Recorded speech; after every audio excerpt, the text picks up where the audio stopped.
And he was in a mood at that time. He says, I don't want to do any more violent pictures. I'm tired of it. I've been involved with a lot of them. He says, What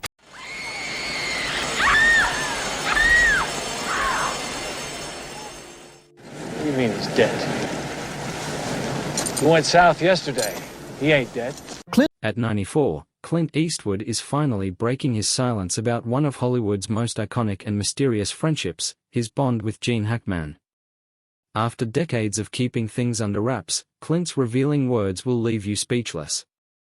What has he been hiding? From untold stories on set to the real reason they drifted apart, get ready for a revelation that might just shock you.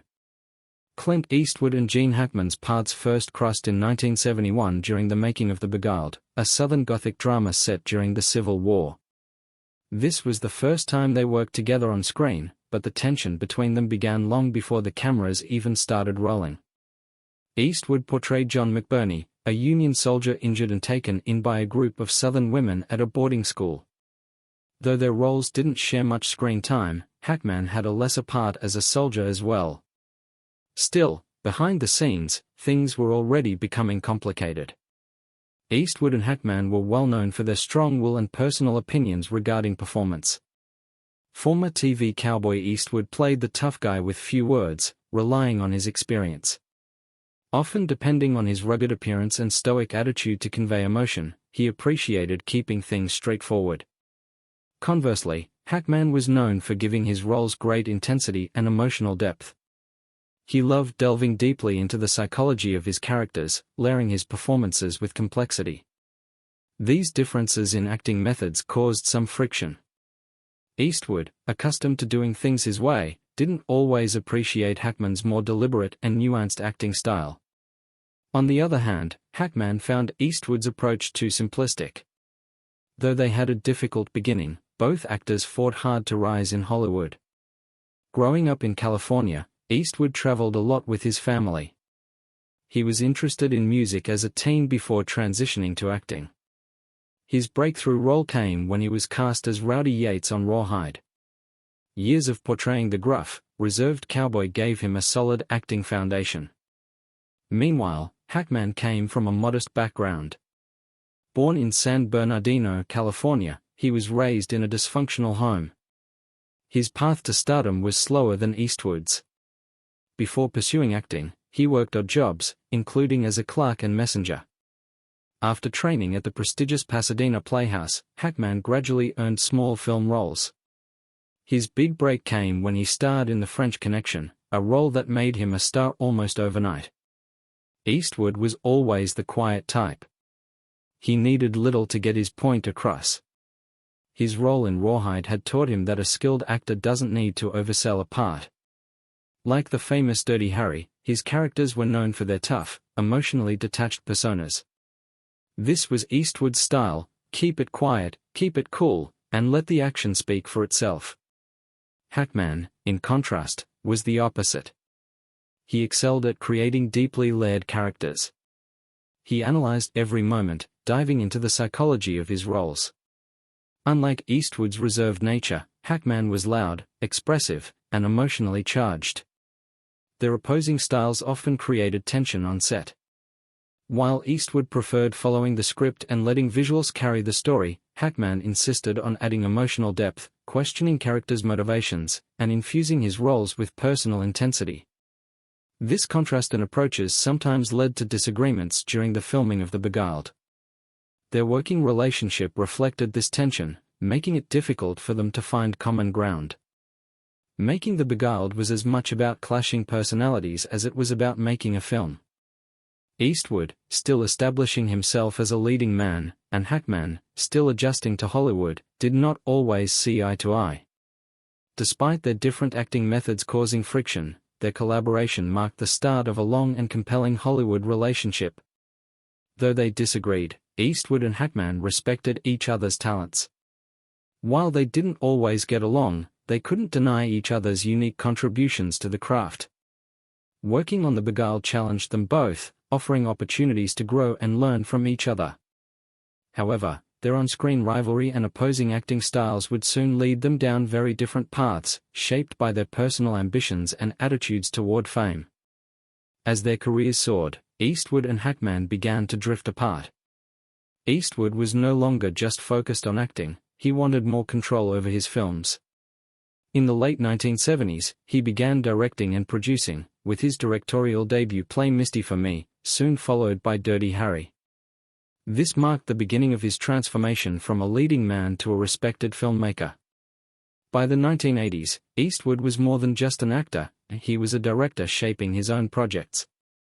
His films, including Gran Torino, The Outlaw Jose Wales, and Unforgiven, allowed him to explore complex characters and deeper themes, showcasing his talents behind the camera as well as in front of it. Eastwood would go on to direct and create scores of movies, garnering praise from critics for his work. Having won Academy Awards for movies like $1 Million Baby and Unforgiven, he was no more simply the rugged cop or cowboy, he was among Hollywood's most revered directors. Hackman stayed concentrated on acting while Eastwood was spreading out into directing. He kept playing parts in big movies like The Conversation and Hoosiers, which brought him more nominations and accolades. Playing a wide spectrum of personalities from the harsh, cynical officer to the emotional coach, Hackman was glad to be front of camera. Eastwood and Hackman managed glory in rather different ways as their careers shot forward. Eastwood was a private person always. He kept his personal life off the public view and avoided the Hollywood spotlight. This could have been one of the factors allowing him to maintain a career for such a lengthy period. He was not one to play the fame game, and he preferred low-key settings. He liked to concentrate on his family life and let his career speak for itself. Conversely, Hackman did not hesitate to take front stage, but he did not get caught ensnared in it either. Unlike Eastwood, he was noted for being a little more lively and vocal.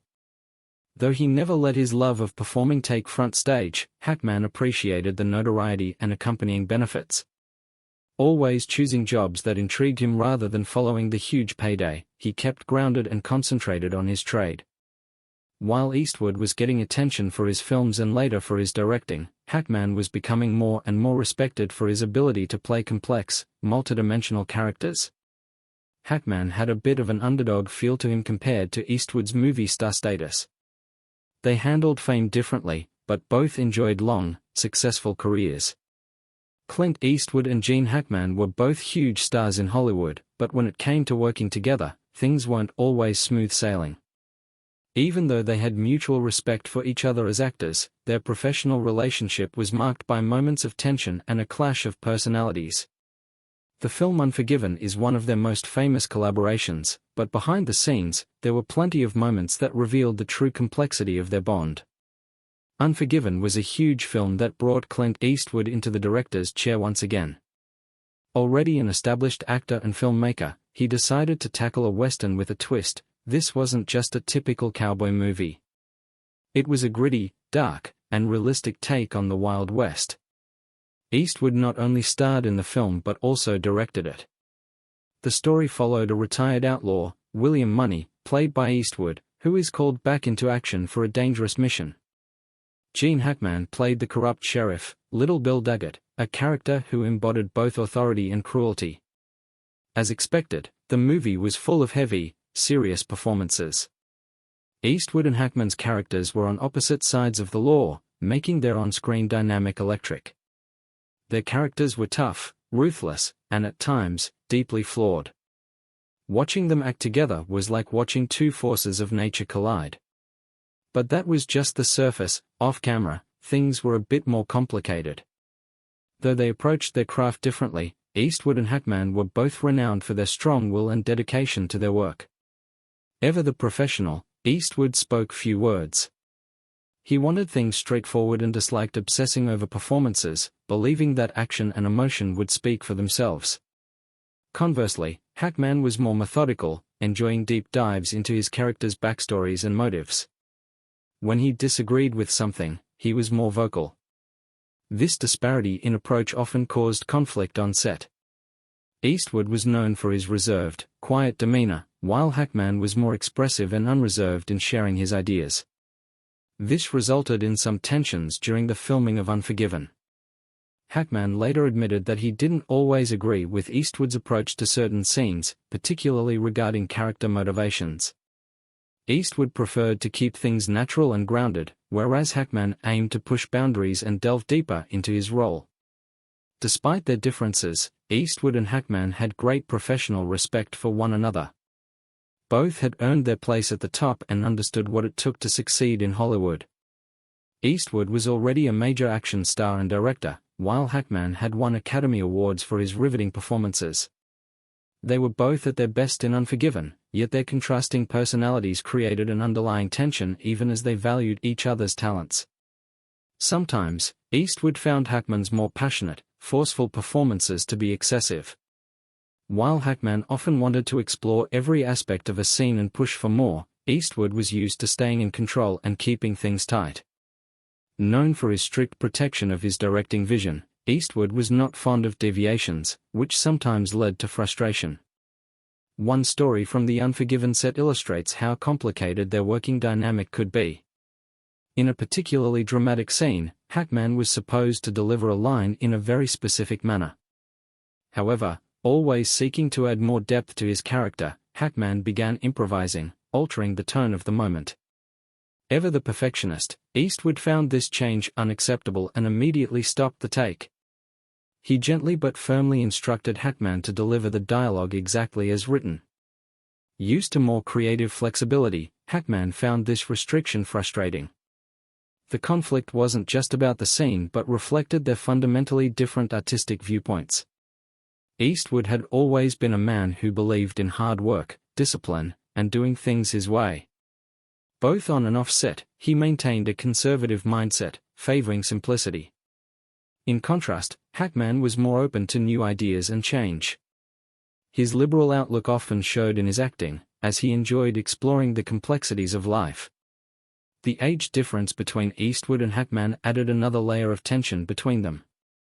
By the time they worked together on Unforgiven, Eastwood was in his early 60s, while Hackman was in his late 50s. Despite their seemingly small age gap, their different experiences heightened the friction.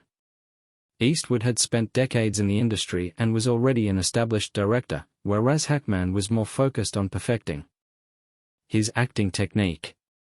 They were at different stages in their careers, which influenced how they interacted on set. Eastwood took command, while Hackman was someone who always pushed boundaries and took calculated risks. Their contrasting perspectives on their roles in the industry created a tense dynamic. Eastwood's calm, understated style often clashed with Hackman's emotional intensity, challenging their professional respect. With two powerhouse actors unwilling to back down, tension was inevitable, but would it drive them to greater heights or push them further apart? The years of silence and growing distance. After decades of working together and separately in Hollywood, Clint Eastwood and Gene Hackman took very different paths later in their careers. Their once close collaboration faded into silence, with neither publicly acknowledging the other for years. This period marked a cooling of their relationship, and in Hackman's case, a complete retreat from the public eye. However, the reasons behind their separation were complex, shaped by both personal and professional changes. Gene Hackman's decision to leave Hollywood shocked many fans.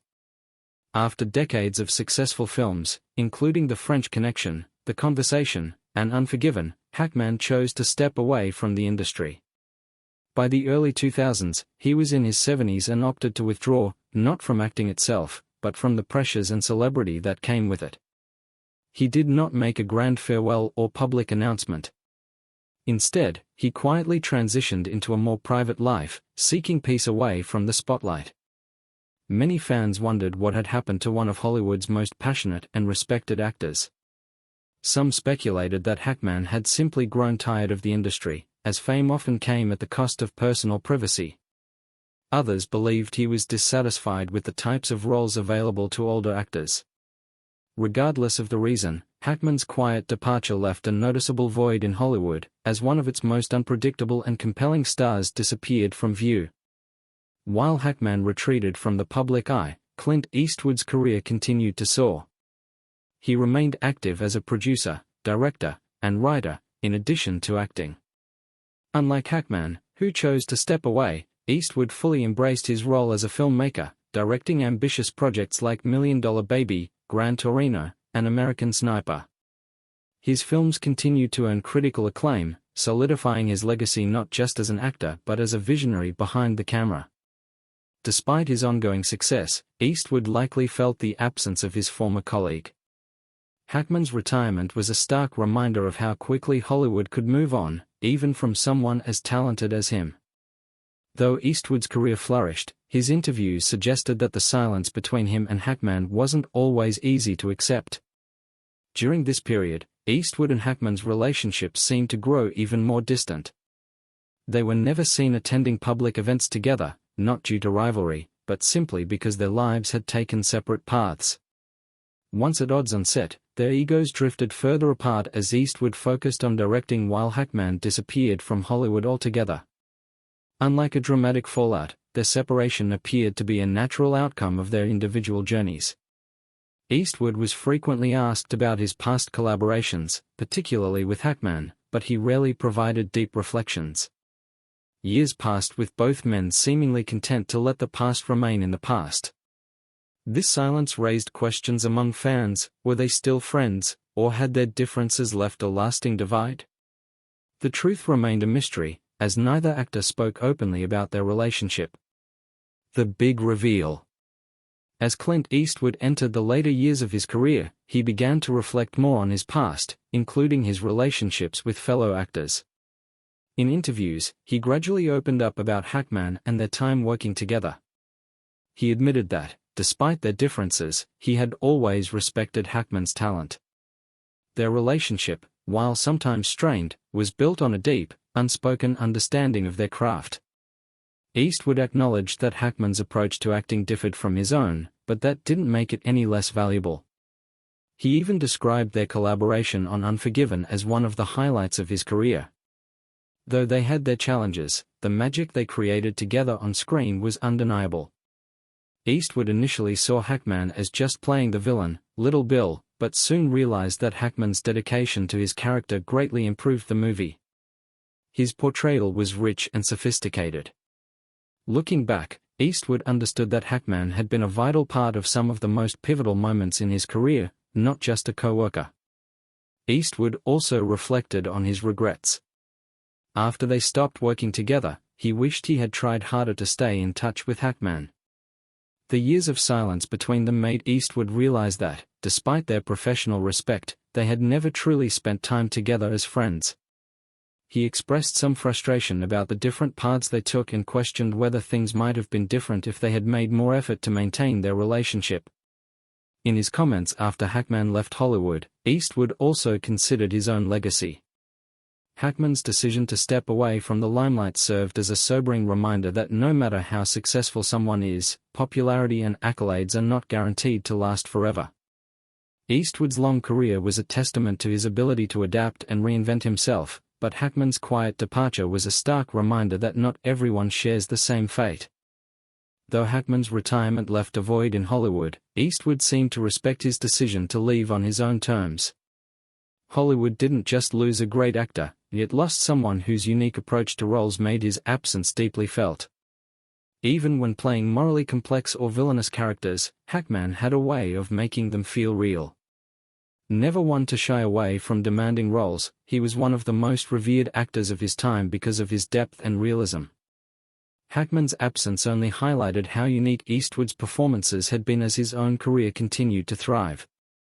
While many missed Hackman's presence on screen, his retirement reflected his desire to live life outside of Hollywood's spotlight. It was admirable that he chose to step away while still at the top of his game. As Clint Eastwood shares memories of his longtime friend and co-star Gene Hackman, it's clear that their bond was something truly special.